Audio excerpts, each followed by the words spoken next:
Christ is risen. Truly he is risen. Good morning. Good morning, Father.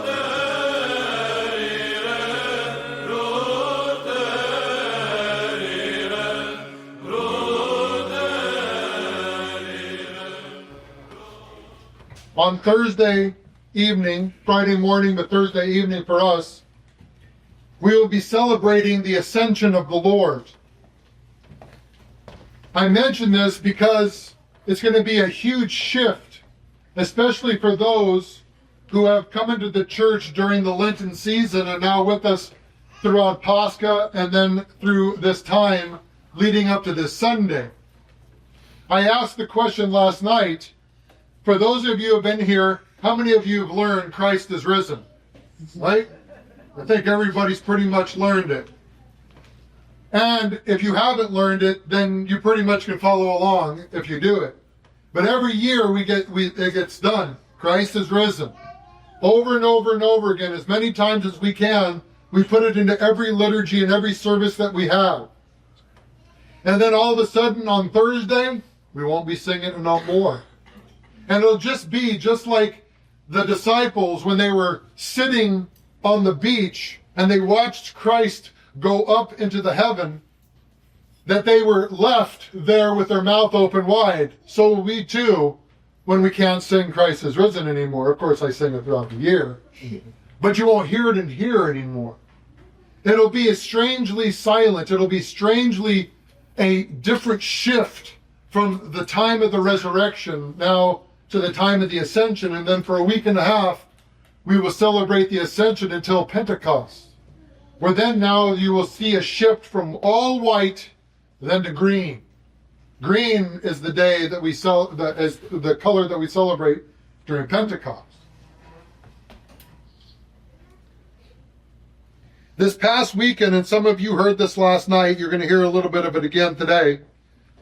But last night, I talked about my time, my wife and I, and a couple of others, Haralambos and his wife, we all went to the FPEA, the Parental Education Conference that is held every year. And during some of the sessions, I heard some interesting statistics. One of the statistics that was said, he was talking about time, and he said one of the most interesting things that he had found, and I was thinking about, of course, the Orthodox faith, but he said that there's two groups of people. There's the Amish, right? The Amish people, that on average, there is, please forgive me if I don't get the exact numbers, but between 85 to 95% of all Amish remain Amish. They do not leave their faith. 95% is the maximum. 5% leave. But they stay because every single day they are taught about God. One of the things he talked about was being at the table with your family. Being at a meal with your family. He said on average, on the table of the Amish, on average, they sit there for 90 minutes a meal with their family talking about God. And they also said that there's 3 books on every Amish person's table. The Bible, a book of praise, and a book of their history. Sound familiar? The other group he talked about was the Jewish people. He said, on average, across the world, there is 0.002% Jewish people population. 0.002%. And he said, on average, between 70 and 85% remain Jewish for the rest of their lives. There's something about those numbers, especially such a small fraction of the population. And he also said that among an average, that the Jewish people have 35%, I believe it's 30 or 35% Nobel Prize winners. Nobel Prize winners. And 35 to 40 or 45% of all patents in history come from the Jewish race. They teach their people right?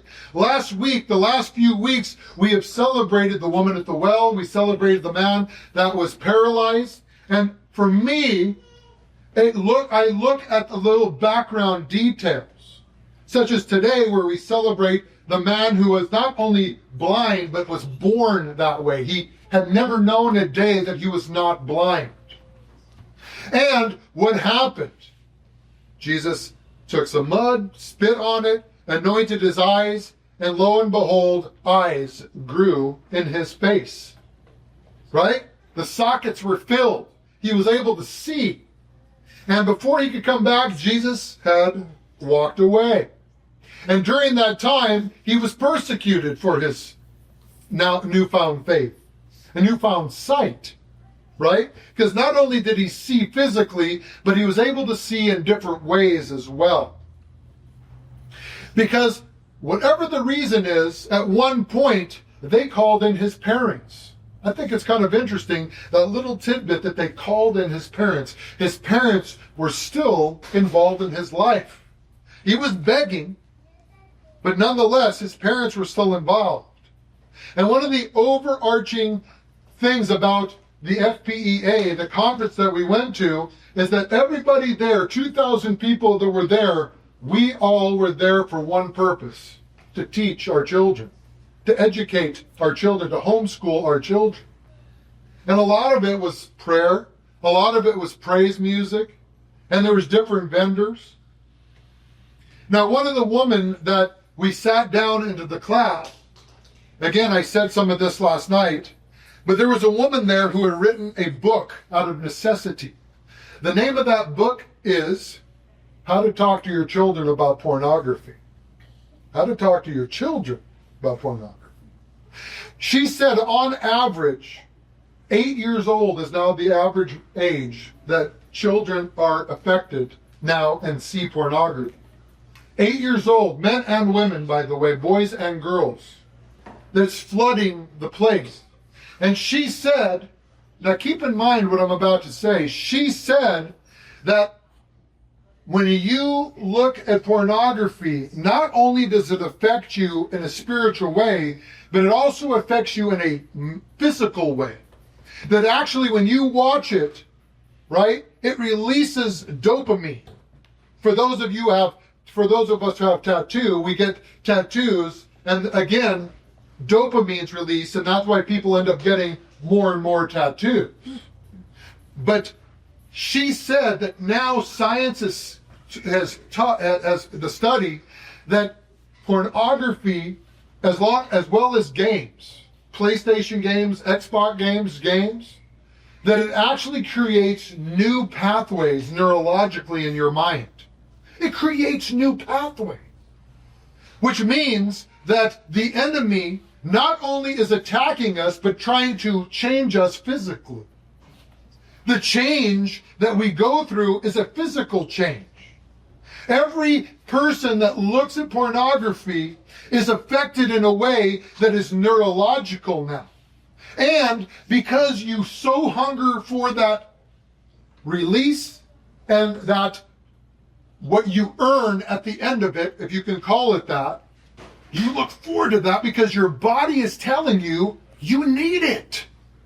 It's not just as easy as I'm going to stop doing it. Now, one of the other things she said, that one of the ways that you can overwrite this neurological thing is, and it was interesting enough, she said, through music, song, and praise.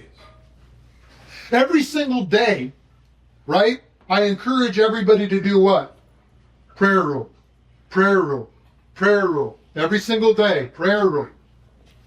If you are doing your prayer rule every day, guess what happens to your mind as well? You're rewriting your mind. And if you believe what St. Paul is talking about, if he was thinking about the same thing, even though the science was not there, but he understood, he says that you have to get a sober mind, that you have to get a mind like Christ.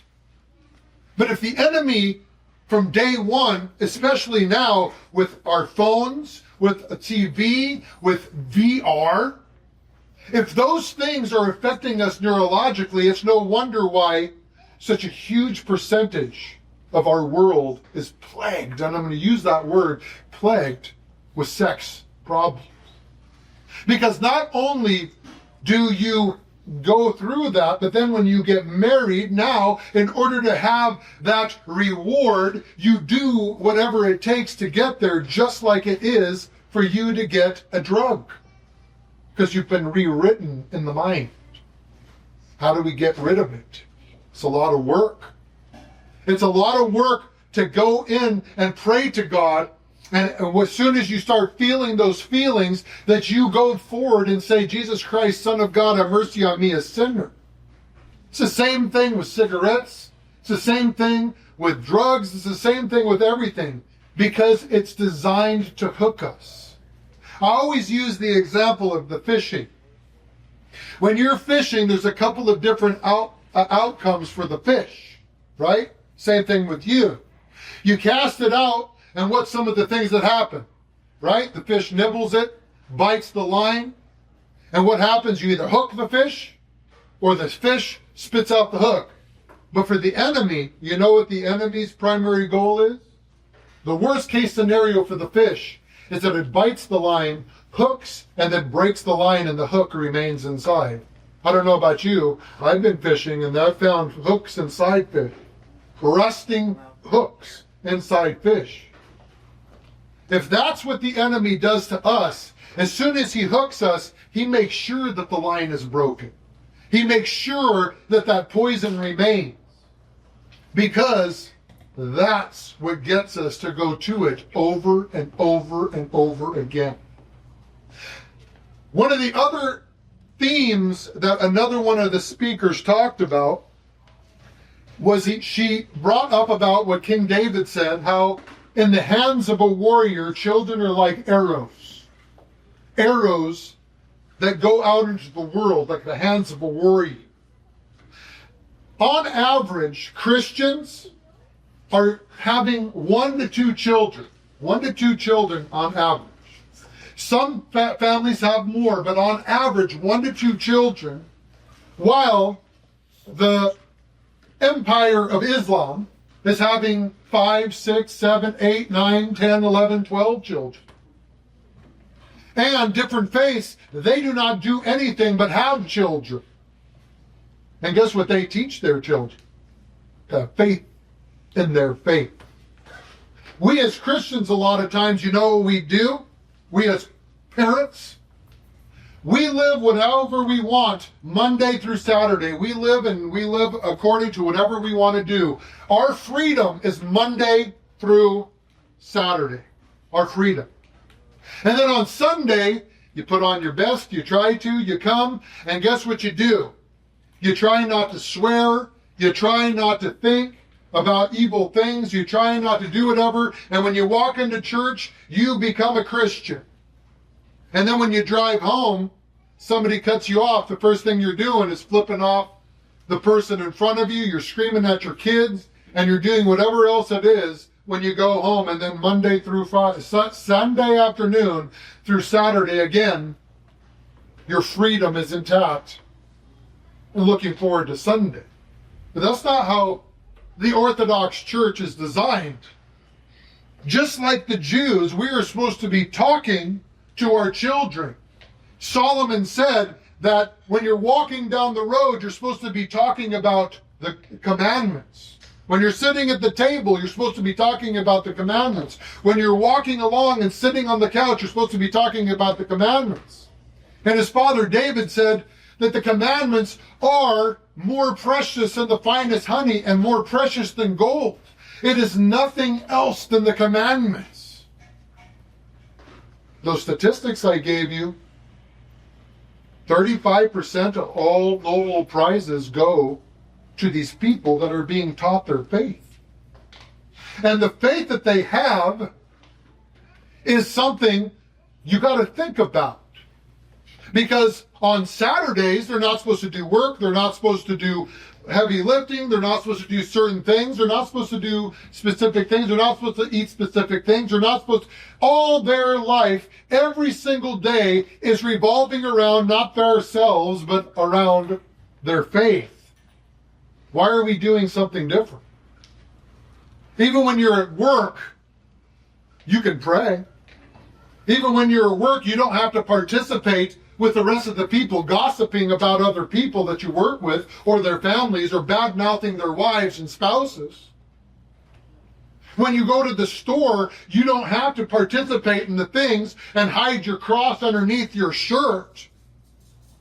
We are supposed to be a representation of Jesus Christ every single place that we go. We're supposed to live lives so our children can see it, and when they go out into the world, they're like arrows in the hands of an enemy. Right? Against that enemy, the arrows are attacking. Because we're teaching our children what to do. Oh, well, you know what? I think that children should have the right to pick if they're going to be baptized. I even heard the most ridiculous thing the other day, that you're supposed to ask permission of your children to change their diaper. What? Honey, can I change your diaper? No, okay, I'll leave you poopy all day long. Right? But that's the mentality of people now. That you need to ask permission. That's not how it's supposed to be. We are supposed to teach our children from a young age how to pray, how to come to church, and how to be an arrow. An arrow that goes out into the world and faces the enemy. Because we're supposed to be all warriors. But when we go home, we bury our faith instead of allowing it to come up. What are we afraid of? I mean, just like this guy who was found blind from his youth, the most scary aspect I see is when parents who have children that can see clear as day when they're born, but make them blind every step of the way along their journey by not teaching them the truth about who the light is in their life. Because most children, and I've told you this before, it breaks my heart when I go to the store and I go to the restaurants and I see a baby with an iPhone in their hand. Babies. Who's teaching your children? If the iPhone is teaching it, and I know well, as I have looked at even some cartoons and even looked at some of the shows, that some of those commercials that come in, they're straight up porn. They're straight up sexual innuendo. They're straight up all the different things that you don't want your children to do, but lo and behold, you put the phone in their hand and you're giving them the power of a computer at 2 years old. And then you wonder, I don't know why my children don't listen to me. And I have a hard enough time as it is with my 12-year-old. But you know what he gets? He gets to live with the priest. And when he comes here, a lot of people get frustrated and they say, well, why isn't he in the altar? Why isn't he in the church? You know why? Because this is the only freedom he gets. When I'm at the altar and Pawney's at the stove, you know what he gets to do? I get a little bit of freedom. He's at the church getting freedom. Because during the rest of the week, you know what he has to do? He has to live with me. I mean, most people, they have a hard enough time coming to confession to be with me for 10 minutes. Let alone the poor kid has to live with me all the time. And I'm always on him. I'm always teaching him. He sees me pray. He sees me every single day go to that prayer wall. Honey, come here and pray. Oh, no, come here and pray. Oh, no, come here and pray. But every day I fight him. It doesn't matter what he's doing. It doesn't matter his mood. It doesn't matter if we just got done having World War III in our household. Guess what we're doing? We're praying. Because I want him to be prepared to face the world. This guy who was born blind, he got ridiculed, he got reviled. And his parents got called in. And they were questioning him. Who did this? Who healed you? I don't know. Maybe he's a prophet. All I know is that I was born blind. Now I can see. Do you want to be his disciples, he says? The first thing he's doing now is, what is he doing? He's already talking about Jesus, not even knowing his name. And he's talking about Jesus to these people that are supposed to be leaders of the people. How dare you talk to us? Our father's Moses. How dare you who were born in utter sin? Get out! They said to him. And he left. And he walked back, and you know who found him? Jesus. Jesus came up to him, and the first thing he said, he looks at him. He says, do you want to believe in the Son of God, the Messiah? Who is he, Lord, so I can believe? And you know what Jesus says? I'm he. The person that you are looking at and talking at right now, am he. I believe. That's all it took. I believe. It's hard to gain our sight once we've been blinded.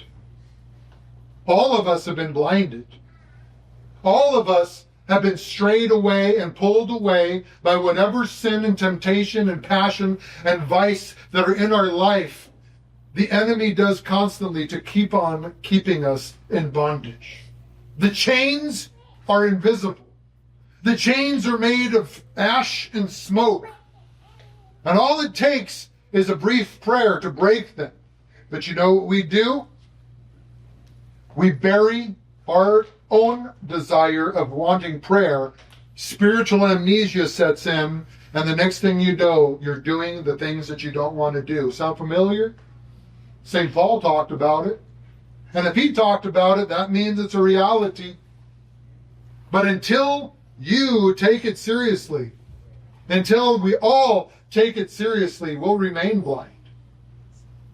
And the people that come into the church that are tired of all the things that are going on in the world, and they find the Orthodox Church and they realize the warning that I give them every single time, every single person that comes into the church, I give you all one warning. It gets harder. If you're taking your faith seriously, it gets harder. Because just like this blind guy that goes out into the world, as soon as he was able to see, that's when the attack started to happen. As soon as you allow yourself to start seeing the truth, you know what's going to happen. Your family's going to attack you. Your children are going to attack you. The people of the society are going to attack you. You're going to lose jobs. And then ultimately, we are going to be put into prisons, and we're going to be persecuted for our faith. Glory to God for all things. Every single day, I pray that you get your prayer rule down. If you truly want to rewrite those pathways and you truly want to get free, you must get those pathways down. And you have to rewrite them. And the people in your life must pray for your strength. Pray to give you grace. Pray to give you mercy. To pray to give you all the things that you need to equip you to get that vice broken and that passion away from you. Because that's what the enemy does. Is he hits us just like at the beginning in the Garden of Eden. Hey, Eve, don't believe what God just told you. Go ahead and have this, because if you do, you're going to be just like him. If we can question God, that's the beginning of our downfall. Christ came. He brought us back into alignment. He didn't question his Father, and he taught the truth until they crucified him for it.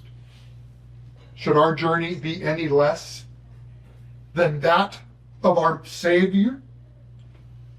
Teach your children to be mighty. Teach your family to be mighty. Teach your children to be prayer warriors.